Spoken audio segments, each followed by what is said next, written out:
Halo, senang kembali bertemu di Amalia Podcast. Candi Borobudur yang merupakan salah satu dari UNESCO World Heritage memiliki banyak aspek yang menarik. Selain menjadi salah satu objek wisata sejarah dan juga merupakan salah satu tempat penting bagi umat Buddha di Indonesia, Candi Borobudur menyimpan beragam pengetahuan di reliefnya, termasuk ilmu biologi khususnya tentang satwa. Episode kali ini menghadirkan Profesor Ibnu Maryanto dari LIPI untuk berdiskusi tentang makna keberadaan burung di relief Lalita Vistara Candi Borobudur dikaitkan dengan keanekaragaman hayati dan biodiversity. Profesor Ibnu menyelesaikan pendidikan S1 di Fakultas Peternakan Universitas Jenderal Sudirman Purwokerto, MSc dalam Ilmu Biologi dari Institut Pertanian Bogor, serta PhD dalam bidang biologi dari University of Hokkaido, Jepang. Profesor Ibnu saat ini adalah profesor riset di Pusat Penelitian Biologi LIPI dengan beragam pengalaman penelitian dan publikasi dalam bidang natural science dan biodiversity. Kali ini saya akan didampingi oleh Andrianto, rekan saya dari International Language Center Semarang. Simak perbincangan kami berikut ini.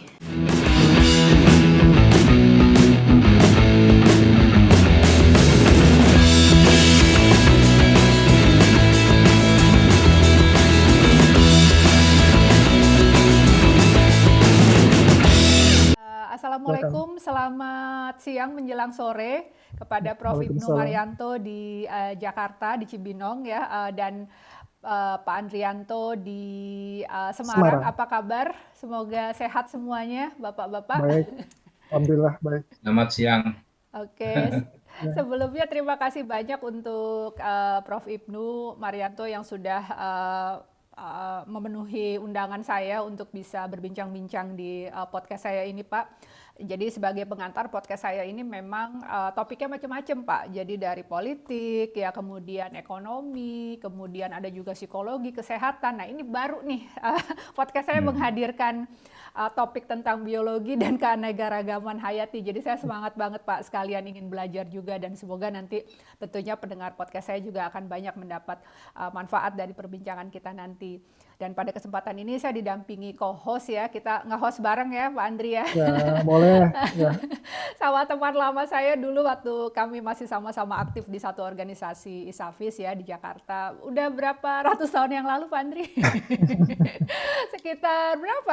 15 tahunan yang lalu ya Pak Andri ya? Hampir 20 tahun. Hampir 20 tahun yang lalu, tapi alhamdulillah silaturahmi kami tetap berjalan Pak Ibnu. Jadi sangat menyenangkan punya teman-teman yang dulunya kita aktif di mahasiswa ya Pak, terus sampai sekarang masih menjaga silaturahmi. Oke, topik kita kali ini tentang Candi Borobudur ya Pak. Tadi saya sudah sempat sebutkan sedikit waktu ngobrol-ngobrol kita gitu. Sepertinya kan Candi Borobudur adalah salah satu tempat wisata yang mungkin paling terkenal nih Pak untuk orang-orang Indonesia ya. Dulu tuh biasanya jadi lokasi atau tujuan study tour untuk pelajar-pelajar di Indonesia. Mungkin kayaknya hampir nggak ada kali. Mungkin dulu seumuran saya sih, seangkatan saya Pak, itu salah satu tujuan study tour yang paling terkenal gitu ya di kalangan siswa-siswa di Indonesia gitu. Kita juga mengenal bagaimana Candi Borobudur adalah menjadi tempat yang sangat penting bagi umat Buddha di Indonesia ya Pak ya, untuk perayaan-perayaan hari Waisak misalnya seperti itu. Tapi ternyata banyak aspek lain juga yang mungkin belum sepenuhnya tergali dari Candi Borobudur ini, termasuk adalah berbagai aspek pengetahuan yang tersimpan di dalamnya. Termasuk di sini adalah aspek atau ilmu pengetahuan biologi ya Pak ya, melalui reliefnya yang ada di Candi Borobudur. Nah kita kan memang ya waktu itu saya masih seusia SMP mungkin ya, kadang kan kita cuma melihat aja, mungkin seperti ini ceritanya gitu ya, tapi belum mendapatkan cerita yang utuh sebetulnya tentang relief itu sendiri. Dan karena reliefnya itu sendiri kan ada banyak ya Pak ya, bermacam-macam. Nah kita akan mendiskusikan tentang relief Lalita Vistara ya Pak ya di Candi Borobudur. Lalita Vistara. Iya, di Candi Borobudur ini karena menyimpan banyak sekali kisah, atau nanti Pak Ibnu bisa jelaskan tentang keanekaragaman hayati khususnya dalam bentuk burung di sini ya Pak ya. Nah, Pak Ibnu memberikan perhatian, memberikan perhatian khusus pada adanya pahatan burung ini Pak ya. Boleh Pak Ibnu jelaskan Apa sebetulnya arti penting keberadaan burung ini dalam relief Candi Borobudur, Pak? Jadi saya akan menjelaskan cerita Lalita Vistara Lalita terkait Vistara. Oke, itu dengan dari bahasa kehidupan. Sanskerta ya, Pak ya? Ya, Iya, oke.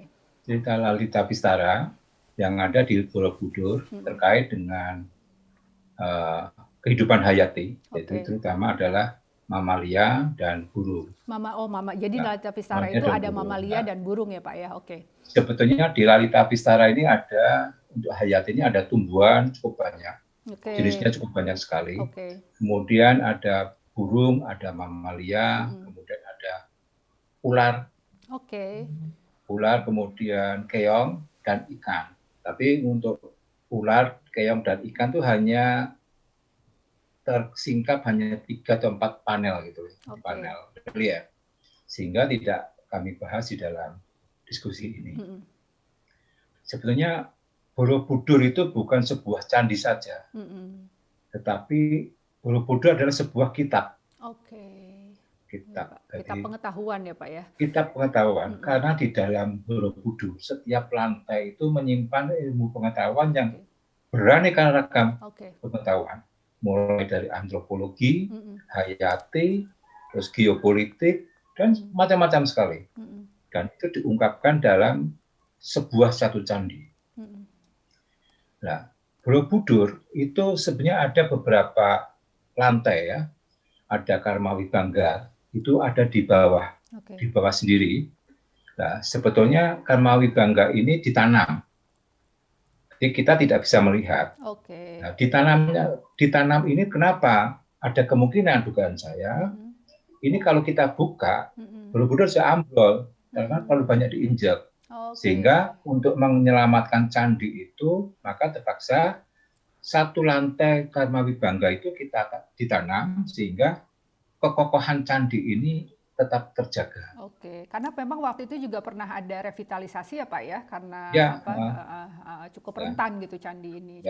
Makanya di sekitar candi itu ada beberapa pohon yang kira-kira membahayakan, harus segera ditebang. Nah, jadi beberapa itu sudah kami rekomendasi untuk segera ditebang karena itu akarnya yang tidak bagus sistem akarnya. Nah, di dalam cerita Candi Borobudur ada beberapa cerita, ada Karma Wibangga, kemudian ada Jataka Apadana, kemudian Lalita Vistara, ada Ganda Wiyuha, dan ada Badrakari. Nah, total semua panel itu ada sekitar 1.460-an. Itu cukup banyak sekali. Nah, setiap panel itu menyingkap cerita kehidupan, apakah baik buruk itu ada di Karma Wibangga, kemudian ada Jataka Apadana itu mengenai kelahiran yang berulang dari seorang Buddha, kemudian Lalita Vistara yang akan kita bahas ini.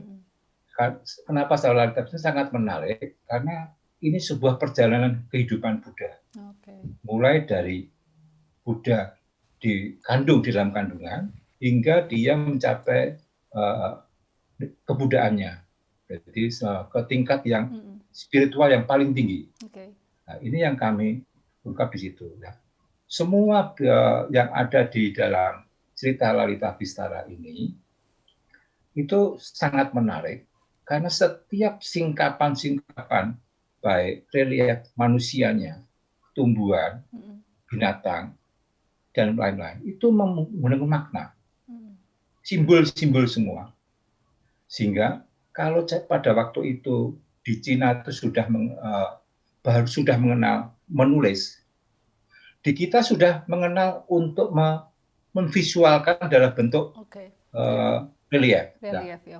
Logikanya kalau sudah bisa memvisualkan dalam bentuk relief, maka budayanya kita itu juga logikanya lebih tinggi.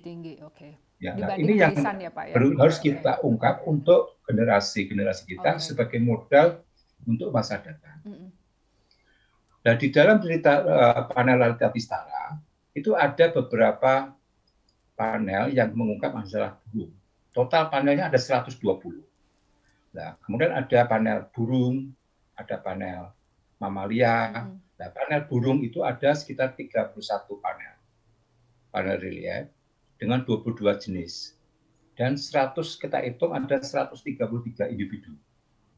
Sedangkan panel mamalia itu ada 43 panel. Kemudian spesiesnya ada 131 individu dengan 23 spesies. Jadi cukup banyak sekali. Nah, anehnya semua jenis itu sebetulnya mayoritas ada di Jawa. Jadi logika saya, kenapa yang mempraktekkan panel di dalam panel itu semua dalam jenis di Jawa? Maka secara logika yang membuat panel itu adalah orang Jawa. Karena dia mengetahui seluk-beluk habitatnya, kemudian bentuknya. Nah, bentuk pohon pun kalau kita belajar di SMA dulu kan ada bentuk jari-jari, tulang-tulang pohon itu diungkapkan jelas dan detail sekali. Sehingga kita sangat mudah sekali untuk mengidentifikasi. Hal yang sama dengan bentuk-bentuk faunanya. Itu ditempatkan di posisi apakah di habitat yang benar. Kemudian bentuk morfologi tubuhnya juga benar. Nah, ada 1 atau 2 spesies yang memang tidak ada di Jawa. Misalnya singa. Nah, singa itu adalah tidak dijumpai di dalam Jawa, Pulau Jawa. Tetapi singa ini adalah simbol kehidupan bagi spiritual seluruh dunia. Nah, singa itu saat ini ada di Afrika, kemudian di Asia Tengah. Nah, itu ada di situ. Nah, singa ini adalah sebuah bisa katakan sebagai penjaga dunia. Karena apa? Sifatnya adalah sebagai top karnivora, jadi stop predator.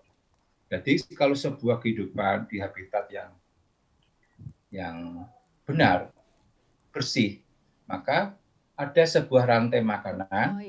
Rantai makanan itu harus ada yang paling tinggi.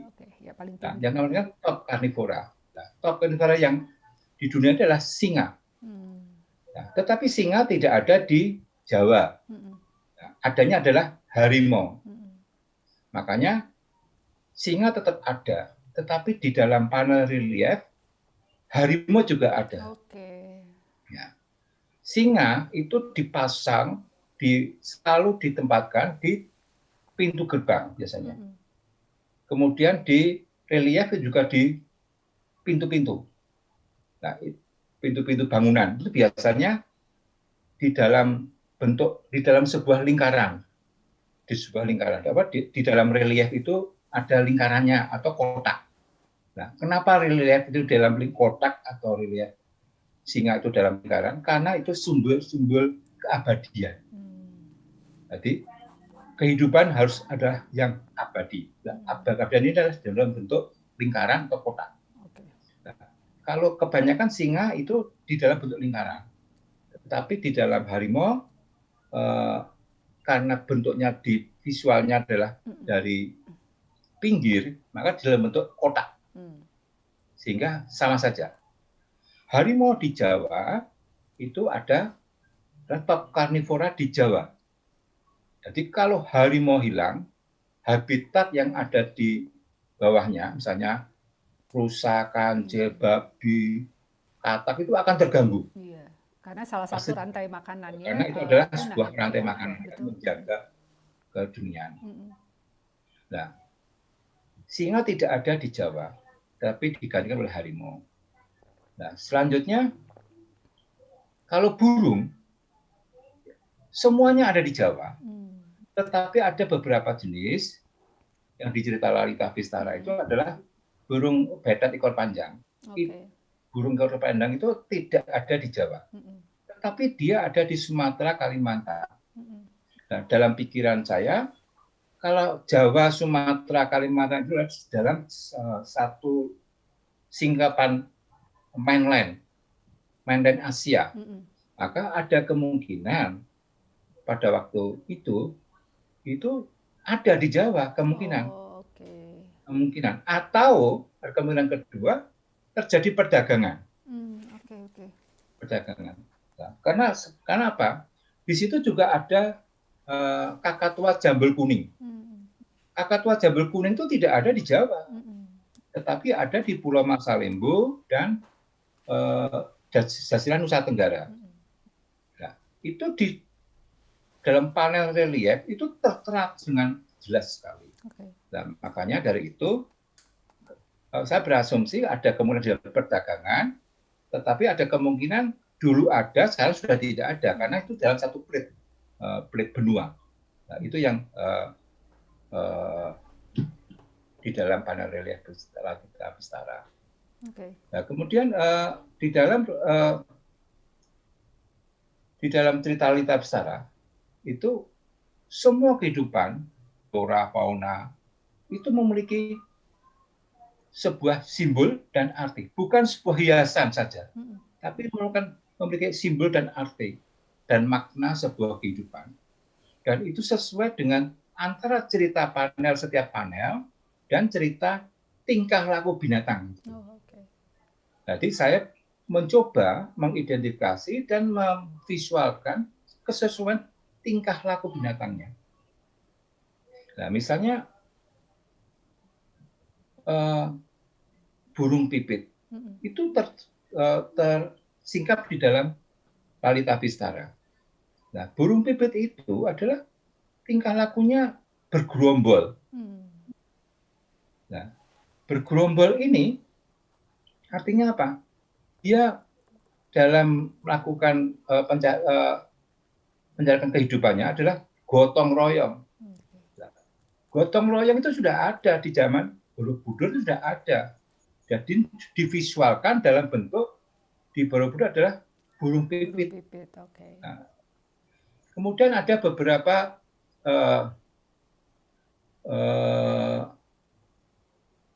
di dalam cerita Lalita Bistara itu diawali di panel pertama itu diawali dengan singa. Nah, untuk membaca Lalita Bistara itu dimulai dari Pradaksina, jadi dari kanan ke kiri. Jadi kalau setiap panel itu membacanya dari kanan ke kiri. Nah, seperti baca huruf Arab ya Pak? Seperti baca huruf hijaiyah ya? Orangnya pada nggak tahu nih. Satu panel harus baca dari kanan ke kiri, seperti baca Arab lah. Iya. Nah, ini banyak yang nggak tahu. Nah, di situ tuh penempatan binatang ada yang di kanan, ada yang di tengah, ada yang di kiri. Nah, kanan, tengah, dan kiri itu adalah simbol juga. Apakah di kanan kemungkinan itu terjadi di pagi hari. Jadi di tengah hari atau di sore sore hari. Jadi kemunculan binatang ini menjadi penanda waktu. I see. Jadi waktu Buddha pada waktu ngapain saja. Nah, ada juga yang di situ disingkapkan ada binatang siang, tapi ada binatang malam. Nah, itu ada juga. Nah, mayoritas binatang yang di dalam burung itu yang tersingkap di Lalita Bistara adalah hewan siang, binatang siang. Jadi burung hantu tidak ada. Tetapi untuk mamalia itu ada mamalia malam yang aktivitasnya malam, dan ada mamalia yang beraktivitas siang hari. Nah, itu sangat menarik. Jika itu disingkap dalam satu panel bersamaan, nah ini saya bingung cerita panel ini ngapain? Nah, kemungkinan itu tentang cerita Buddha yang dengan sungguh-sungguh dia sedang melakukan kegiatannya, meditasinya pagi siang malam tanpa henti. Nah, hanya simbol waktunya berapa hari itu yang kita belum ketemu simbolnya apa saja. Berapa hari ini kita belum tahu apa. Nah, ini yang bisa diungkapkan di situ. Oke. Ya, terima kasih Pak Ibnu. Menarik sekali ya bagaimana bahwa pahatan-pahatan di relief ini bisa menjelaskan berbagai hal ya Pak ya. Itu tadi menarik tentang kemungkinan adanya perdagangan ya pada waktu itu Pak ya, karena ada beberapa spesies burung yang sebetulnya tidak lazim ditemui di Jawa seperti itu Pak ya. Atau juga untuk penanda waktu dan lain-lain. Dan juga satu hal yang sangat menarik buat saya adalah representasi dari rantai makanan itu tadi, bahwa harimau singa itu nggak ada ya sebetulnya kan di Jawa ya Pak ya, itu hewan yang mungkin bukan di Indonesia bahkan justru ya, tapi representasinya ada dalam bentuk harimau dan itu adalah predator yang paling tinggi dalam rantai makanan. Nah, kalau itu saya masih ingat nih Pak, sebagai dulu belajar biologi saya masih ingat kalau rantai makanan Pak.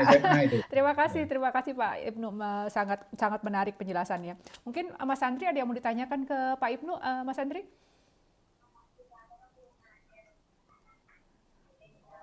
Ya, yang saya tanyakan memang pertama ternyata orang zaman dulu itu sudah mengerti tentang filosofi ya. Betul, filosofinya ya. Sangat tinggi sekali dan mereka mengungkapkannya melalui simbol-simbol hewan. Betul. Ya, simbol-simbol hewan. Sampai saya juga baca artikelnya Pak Ibnu, kalau saya baca artikelnya Pak Ibnu itu seperti flashback belakang, membayangkan kehidupan zaman dulu yang sangat asri sebenarnya. Jadi environment-nya masih asri, masih lengkap dan ada kedamaian gitu. Jadi ya ini yang perlu kita ungkap ya. Sebenarnya ini tanggapan saya perlu kita ungkap sebenarnya masing-masing representasi burung ya, burung atau mamalia kepada generasi muda. Ya. Kenapa kok ada merpati? Kenapa kok ada merak? Ya, itu yang boleh bilang istimewa menurut saya, begitu ya. Oke. Iya, mungkin boleh Pak Ibnu tambahkan penjelasannya Pak tentang tadi sebetulnya pipit sudah Bapak jelaskan sih ya, bagaimana burung pipit itu bergerombol dan melambangkan tentang gotong royong gitu ya. Mungkin ada beberapa burung atau satwa lain yang menurut Bapak menarik untuk digali simbolismenya. Jadi, Pak? Di awal cerita, panel pertama adalah singa. Kemudian dia lompat ke panel 4, panel keempat. Itu ada rusa. Oke. Rusa. Nah,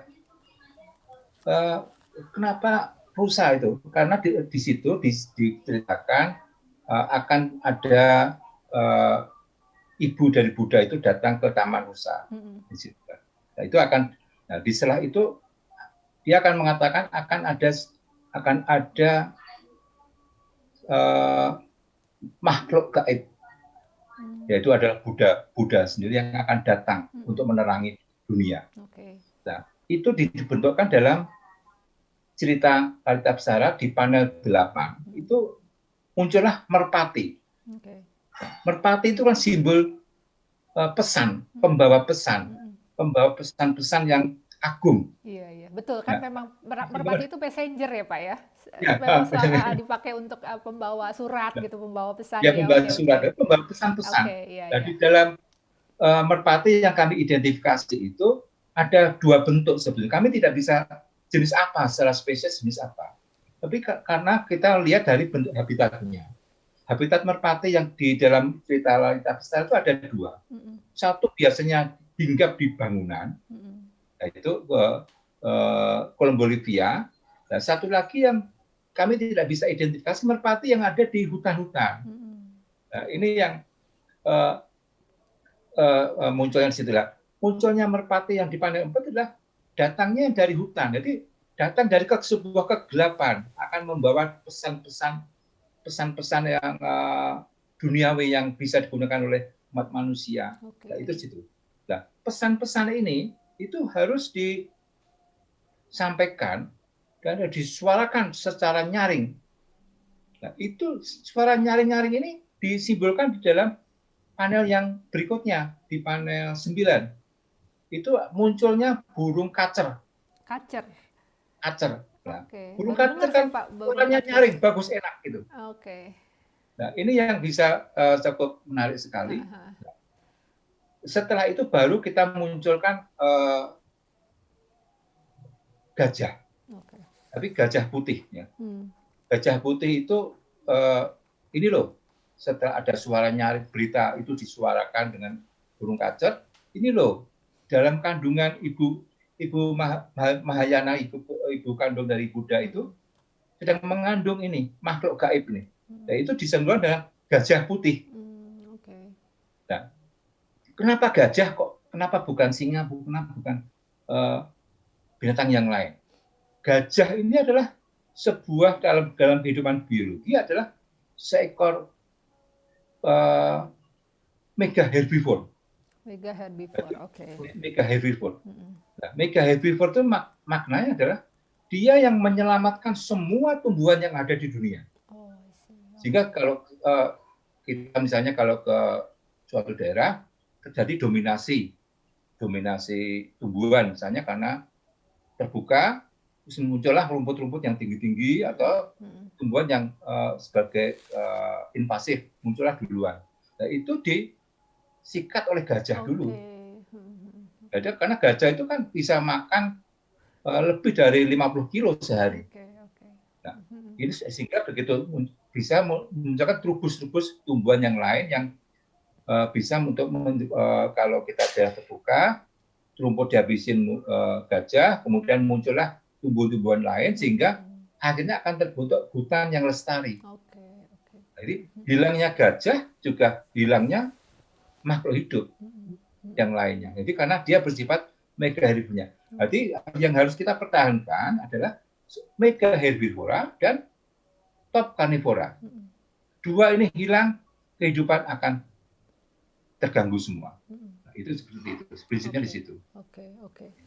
Oke, ya terima kasih Pak, menarik sekali penjelasannya. Nah tadi Pak Ibnu sudah menjelaskan itu tadi ya tentang bagaimana peran gajah misalnya sebagai mungkin fungsi kontrol gitu untuk tumbuhan ya Pak ya. Bagaimana kemudian bisa untuk menjaga kembali ekosistem lingkungan gitu ya supaya hutan tetap lestari dan tumbuhan-tumbuhan lain juga tetap bisa tumbuh gitu seperti itu.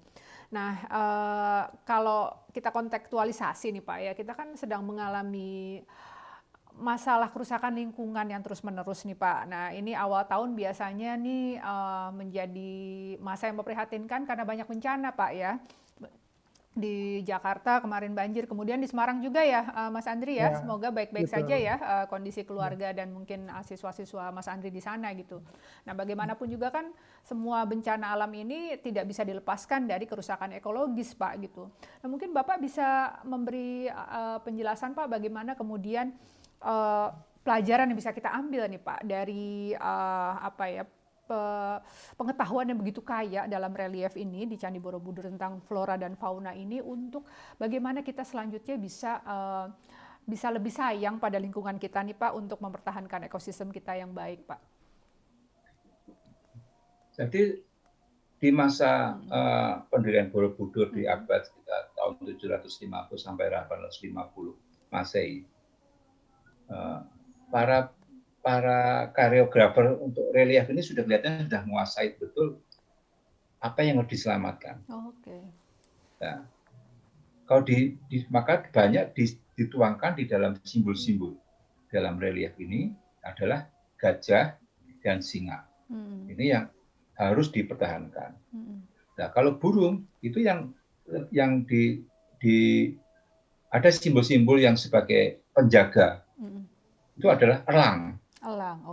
Elang itu adalah top carnivora untuk jenis-jenis yang kecil lah. Berarti kalau tikus meledak, populasinya meledak, kemudian tidak ada elang, pasti tambah meledak lagi.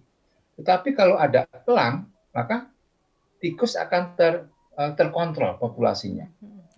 Nah, hal yang semacam ini sudah diungkapkan di Candi Borobudur dan sudah diingatkan kepada manusia penghuni ini untuk menjaga alam semesta. Nah, kenapa banjir, kemudian kerusakan lingkungan dan sebagainya itu terjadi seperti itu?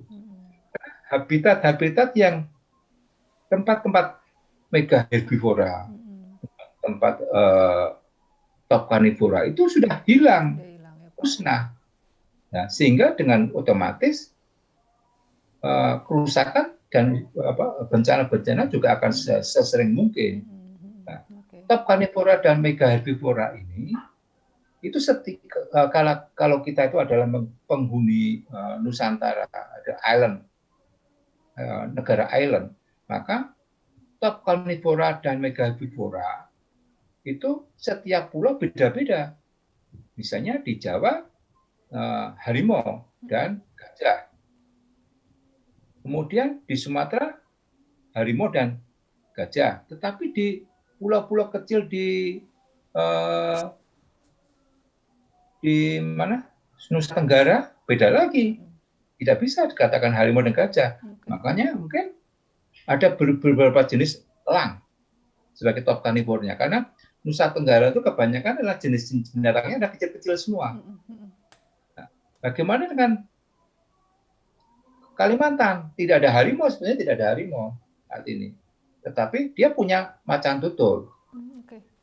Nah, yang di Kalimantan ada gajah. Tapi gajah itu sebetulnya dari Jawa. Jadi kalau gajah itu, kalau dalam cerita Mojopahit pada waktu itu, dia menyerahkan gajah ke kerajaan Sulu. Tapi gajahnya nggak nyampe. Ada beberapa terpencar di dalam Kalimantan. Maka gajah yang ada di Kalimantan itu sebetulnya aslinya dari Jawa. Sehingga pada di dalam panel ini, cerita kami, gajah yang kita itu gajah asli Jawa, bukan gajah Sumatera. Itu bisa dilihat dari bentuk telinganya. Bentuk telinganya kelihatan sekali. Proporsi antara porsi tubuh dan telinga kelihatan sekali beda dengan antara Sumatera. Nah, kalau top karnivora dan megaherbivornya ini terganggu, otomatis rantai makanan juga terganggu. Makanya kalau beberapa saat ini memang ada usulan supaya melindungi top keystone species atau top spesies species. Oke. Nah, jadi keystone itu kita terjemahkan spesies perunut. Nah, setiap pulau harus mempunyai keystone species atau spesies perunut. Nah, ini yang harus dipertahankan, yang harus setiap pemerintah daerah untuk mempertahankan keystone atau spesies perunut ini. Nah, misalnya keystone untuk spesies perunut di pinggir pantai itu mangrove dan uka. Uka itu kalau ada uka pasti ada mangrove. Tapi tidak ada uka tidak bisa ada mangrove. Atau sebenarnya tidak ada mangrove pasti tidak ada uka. Karena uka ini adalah uka itu adalah semacam krustasea, itu sebagai pengurai makanan. Seperti kepiting gitu, penjebak nitrogen. Bentuknya seperti kepiting. Uka kepiting ya, seperti kepiting. Jadi di pinggir pantai banyak sekali yang ada mangrove. Nah, itu fungsinya adalah pengurai penjebak nitrogen sebagai pupuknya mangrove. Oh, I see. Oke. Jadi tanpa itu juga nggak akan bisa hidup mangrove itu. Nah, itu yang keystone setiap daerah itu harus memiliki ditentukan oleh setiap daerah, setiap pulau. Ini harus setiap pulau. Nah, kita punya 17.000 pulau. Nah, itu yang pola pikir kita bagaimana ini. Makanya Pemda itu harus mengetahui spesies perunutnya apa saja. Dan spesies perunut tidak dibatasi oleh administrasi, tidak bisa. Nanti bioregion. Bioregion di Indonesia itu cukup banyak.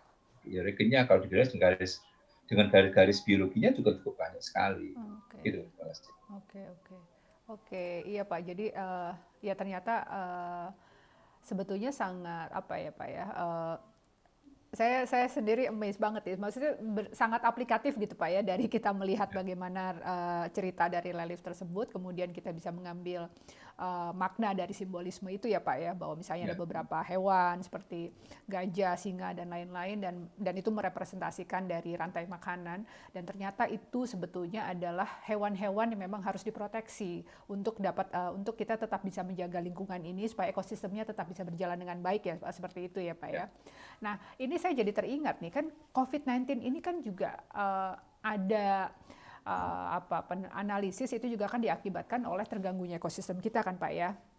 Misalnya ya waktu di awal-awal wabah di Wuhan itu kan juga ada kekhawatiran bahwa misalnya itu disebabkan oleh kelelawar gitu kan Pak ya, yang kemudian habitatnya sendiri udah rusak gitu Pak. Jadi memang apa yang terjadi di bumi ini, segala bencana termasuk penyakit, termasuk pandemi sekarang itu kan berawal dari ketidakseimbangan ekosistem yang disebabkan juga oleh ulah manusia ini ya Pak ya, dan kita ternyata bisa belajar dari pengetahuan yang sudah disediakan sebetulnya dari zaman dahulu yang tersedia di salah satu peninggalan sejarah kita ini di Candi Borobudur, begitu ya Pak ya. Sangat sangat menakjubkan ini kalau menurut saya nih Pak ya. Nah, ini selanjutnya kembali ke kontekstualisasi Pak. Ini tadi saya benar-benar kagum gitu karena sangat kaya penjelasannya. Ini kan sebetulnya akan sangat baik apabila dijadikan juga materi pengajaran Pak. Jadi ke Candi Borobudur itu bukan kalau dulu saya ingat ya zaman saya sih, itu kan biasanya kita bikin laporan tuh Pak ya, laporan kemana aja, apa saja gitu, reliefnya mungkin juga sangat umum gitu. Nah dengan Karena belum tahu semua. Iya, dengan pengetahuan yang kayak seperti ini Pak Ibnu ada semacam ide nggak Pak, bagaimana supaya ini bisa lebih tersebar luaskan ke generasi muda kita, dan mungkin juga nanti Pak Andri nih, karena Pak Andri kan juga pendidik ya, pengajar gitu, dan sering berinteraksi dengan siswa-siswa dari mulai SD sampai SMA bahkan kuliah juga ya Mas Andri ya, bagaimana supaya bisa menciptakan menjadikan materi ini sebagai bentuk pengajaran yang menarik gitu dan penting untuk generasi muda kita nih Pak. Memang ini jadi upaya pemerintah untuk mendorong Candi Borobudur memang gencar-gencarnya sekarang. Betul Pak. Sehingga ada beberapa usaha dari kita juga untuk mengenalkan ke dunia juga. Jadi misalnya Candi Borobudur ini menjadi zona inti cagar biosfer dunia. Cagar biosfer kalau kita usulkan cagar biosfer Merbabu, Merapi, Menoreh. Jadi Merbabu, Merapi, Menoreh itu menjadi cagar biosfernya Jawa Tengah. Jawa Tengah, dan zona intinya salah satunya adalah Borobudur. Walaupun Borobudur secara arkeologi sudah menjadi cagar biosfer, cagar budaya sendiri ya, sudah diakui dunia. Nah, tapi untuk merekrut kanan kiri tidak yang bisa menikmati ekonominya, maka kita usulkan Merbabu, Merapi, Menoreh menjadi cagar biosfer dunia. Dan kita sudah declare dan sudah disetujui oleh UNESCO. Saya harapkan tahun ini sudah dideklar, tapi belum diserahkan kepada Pemda setempat. Dengan adanya itu, maka diharapkan para pengelola di Pemda-Pemda, terutama Pemda-Pemda yang berdekatan dengan Borobudur ini, ekonomi bisa naik dan sekaligus mendorong pendidikan yang mengarah ke Borobudur ini. Nah, sebetulnya upaya untuk menaikkan ini sudah mulai nih ya. Mulai dari YouTube itu sudah mulai banyak sekali ini sekarang. Ada wawancara dengan cagar biosfer, tapi hampir semua tidak ada yang tahu itu binatang apa yang di dalam relief. Nah, ini yang sangat disayangkan. Nah, makanya harus kita berusaha untuk membukukan, mungkin kita pasang di dalam web. Tapi untuk membuat buku itu kan cukup lama ya. Kami mencoba mengkaji Lalita Visara dengan 120 panel, kita butuh 2 tahun. Nah, untuk menulisnya 2 tahun itu. Nah, ini yang perlu lah. Sebenarnya sangat menarik di dalam, terutama untuk filosofi kehidupan itu sangat menarik sekali. Karena di situ ada tikus. Apa sih maknanya tikus di dalam candi itu? Itu aneh itu ya. Sebagai contoh ada tikus. Nah, saya lihat di dalam cerita Buddha sedang bertapa. Nah, kenapa ada tikus? Apakah dia sebagai pengganggu? Tidak, itu simbol. Nah, tikus itu punya gigi seri, tajam.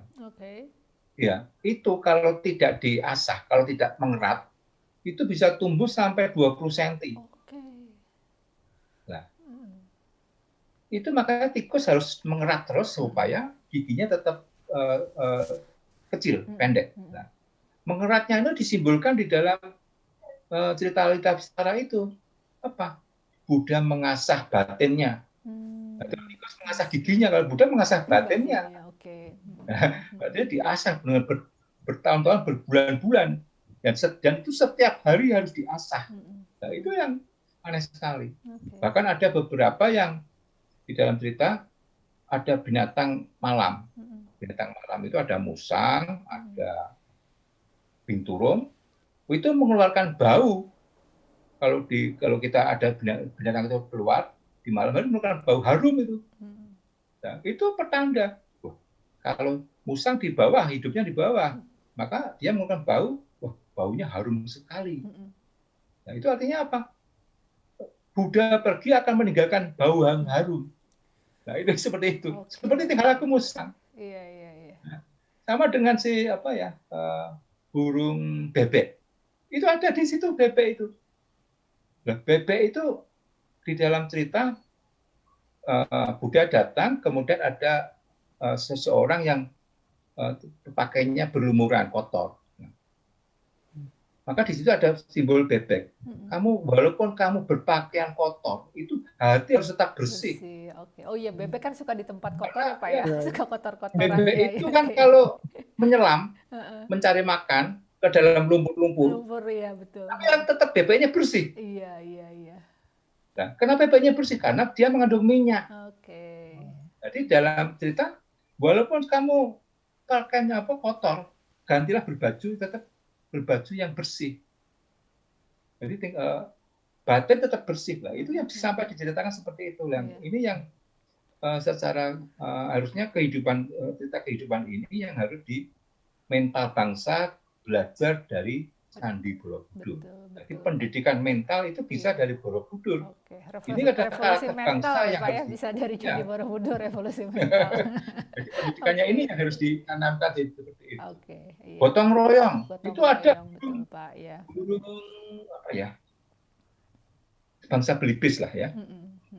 Itu kalau terbang itu jauh, tetapi dia selalu berombongan dan membentuk huruf P, Victory. Oke. Jadi ujungnya tajam kan. Nah, kenapa ujungnya selalu seperti itu? Itu gotong royong. Pada waktu di depan itu lelah, dia akan mundur. Diganti yang belakangnya. Sebagai pengendali. Nah, bentuk V itu adalah pemecah angin. Iya, betul. Ya, pemecah angin. Jadi simbol gotong royong itu dalam bentuk Candi Borobudur sudah ada, dan itu tidak akan dimiliki oleh daerah mainland, daerah Cina, Eropa, Amerika, nggak mungkin, karena maka yang menganut hak individual lebih diutamakan. Jadi kita tidak bisa, gotong royong harus diutamakan, karena kita adalah arsipelago, kepulauan. Tanpa gotong royong kita nggak akan bisa hidup. Betul, sulit ya Pak ya, kepisah-pisah ya, harus gotong royong. Pendidikan ini yang harus ditanamkan dari karakter bangsa. Oke, iya, makasih. Gimana nih Mas Andri tanggapannya nih? Menarik banget penjelasan dari Pak Ibnu. Ini kalau bisa menurut saya kalau dibuat tadi buku ya, pelajaran ya, kita mengambil hikmah dari suatu sejarah dari zaman dulu ya. Mungkin kalau misalnya di kampus perlu dibuat fakultas khusus ya, ilmu filsafat ya dulu, mengambil dari sejarah zaman dulu ya, bukan hanya Borobudur ya, kayak di Prambanan mungkin ada hikmahnya tersendiri, dan juga kita juga sampai sekarang juga belum masih belum, mungkin ada penelitian ya, bahwa kenapa kok Borobudur dibangun di cekungan ya, di cekungan dan di dekat aliran sungai ya memang. Karena dulu memang dimanapun candi biasanya umumnya dia menampung curah hujan dari beberapa daerah tropis seperti itu. Menurut Pak Ibnu gimana, Pak Ibnu? Saya manggilnya Mas Yanto ini. Oh gitu. Agak janggal. Ya, silakan. Jadi memang belajar Borobudur itu adalah kompleks ya. Semua adalah dituangkan, tapi implisit. Jadi memang perlu kecerdasan tersendiri, karena dia mulai dari bentuk mukanya, muka dari relief itu macam-macam. Ada tumbuhannya, kenapa pisang, kenapa pohon jati, itu ada makna lagi. Misalnya kalau ada pisang, ada jati itu, wah ini sumber kemiskinan. Digambarkan, karena apa? Pisang itu adalah mudah roboh, mudah ditebang. Jadi mental kemiskinan ada di sana, digambarkan juga. Itu banyak diceritakan di dalam cerita Karma Wibangga. Jadi cerita Karma Wibangga itulah cerita baik buruk saja. Bukan seksualitas, tetapi adalah nafsu baik dan nafsu buruk. Itu digambarkan. Nah, ada pohon jati. Itu juga digambarkan pohon jati hidupnya di mana? Kalau di dalam cerita Lalita Vistara, itu pohon jati hidupnya di daerah Gamping, kan, subur di daerah Gamping. Nah, di dalam Lalita Vistara juga ada. Begitu ada dia di dalam bertapa di dalam gua. Nah, di dalam gua itu di atasnya biasanya pohon-pohon jati. Nah, ini yang sangat menarik. Pohon jati ini kok sudah ada di masa itu.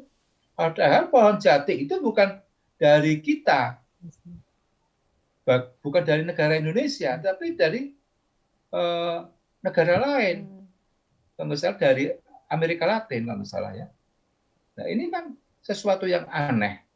Nah, apakah sebenarnya jati sudah ada di sini? Apakah sebenarnya jati itu memang masa lalu ada terjadi perdagangan yang luar biasa? Karena dari hasil kajian penelitian kami terkait dengan tikus, saya belajar dengan tikus. Saya melakukan penelitian di seluruh dunia. Jadi bersama kerjasama dengan beberapa seluruh dunia, saya bisa mendeteksi di mana sih larinya tikus, asal muasal tikus. Nah, asal muasal tikus itu tikus rumah itu dari daerah kawasan Buddha.